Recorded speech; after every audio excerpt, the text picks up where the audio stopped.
नमस्कार। मध्य प्रदेश में भारतीय जनता पार्टी की जो दूसरी सूची आई थी उसके बाद सारे विशेषज्ञों, सारे गणितज्ञों का गणित अब काम नहीं कर रहा है।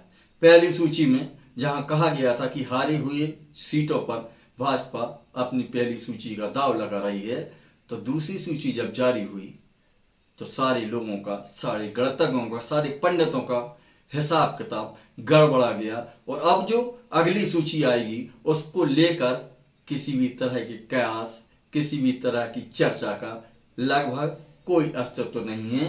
कहा जा रहा है कि जैसा गुजरात में वर्ष 2022 के विधानसभा चुनाव में पार्टी आला कमान की जोड़ी ने जो प्रयोग किया था, लगभग पूरा कैबिनेट बदल दिया था, उसी तरह की तर्ज पर मध्य प्रदेश दूसरी सूची आई थी, उसमें भी आसार कुछ ऐसे ही दिख रहे हैं। और कहा जा रहा है कि अगली जो सूची आएगी उसमें मध्य प्रदेश के लगभग 20 से 22 विधायकों का नाम काट दिया जाएगा। कहा जा रहा है कि इसमें लगभग 12 मंत्रिमंडल के सदस्य भी हो सकते हैं। ऐसे में किसी भी तरह के कयासों की गुंजाइश समाप्त सी हो जाती है, क्षीण सी हो जाती है। मध्य प्रदेश को आरएसएस की प्रयोगशाला कहा जाता है। मध्य प्रदेश में लगभग हर 8वें घर में आरएसएस का स्वयंसेवक रहता था और संघ की खासी पकड़ थी, संगठन की खासी पकड़ देखी जा रही थी।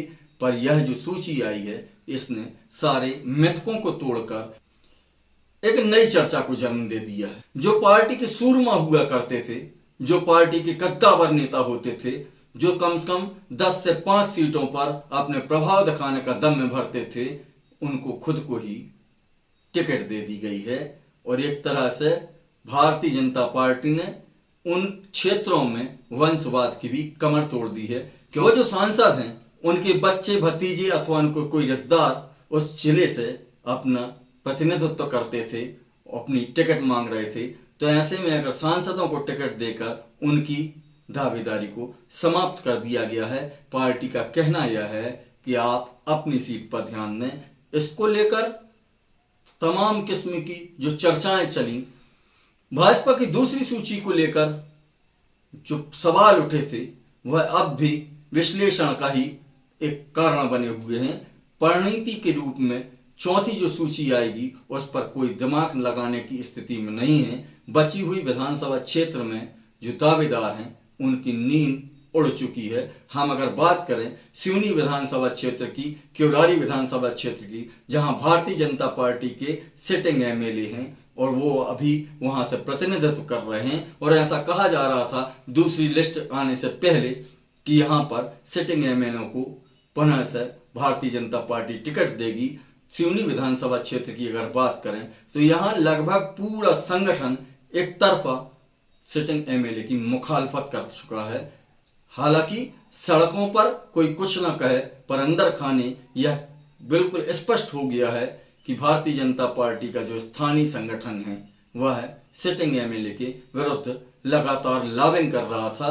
कुछ इसी तरह की स्थिति क्योलारी विधानसभा क्षेत्र में है, जहां लगभग आधा दर्जन जो उम्मीदवार थे, जो प्रत्याशी होने का ख्वाब देख रहे थे, उन्होंने भी संगठन स्तर पर जो सर्वे हुए थे उनमें अपनी बात कह दी है। दूसरी लिस्ट को देखते हुए अब यह कहा नहीं जा सकता कि सिवनी और क्योलारी में भारतीय जनता पार्टी अपने सिटिंग एमएलए को ही टिकट देगी, अन्यथा कोई और चेहरा भारतीय जनता पार्टी मैदान में उतारेगी। रही बात लखनऊ विधानसभा क्षेत्र की, लखनऊ विधानसभा क्षेत्र में एक सिंगल नाम विजय उइके का चल रहा था और यह कयास लगाया जा रहा था कि जो तीसरी सूची आएगी, दूसरी सूची आएगी, उसमें लखनऊ क्षेत्र से प्रत्याशी घोषित कर दिया जाएगा। पर दूसरी और तीसरी सूची में भी लखनऊ विधानसभा क्षेत्र से उम्मीदवार की घोषणा न होना यह इशारा कर रहा है कि यहां पर भी कुछ रद्दोबदल होने की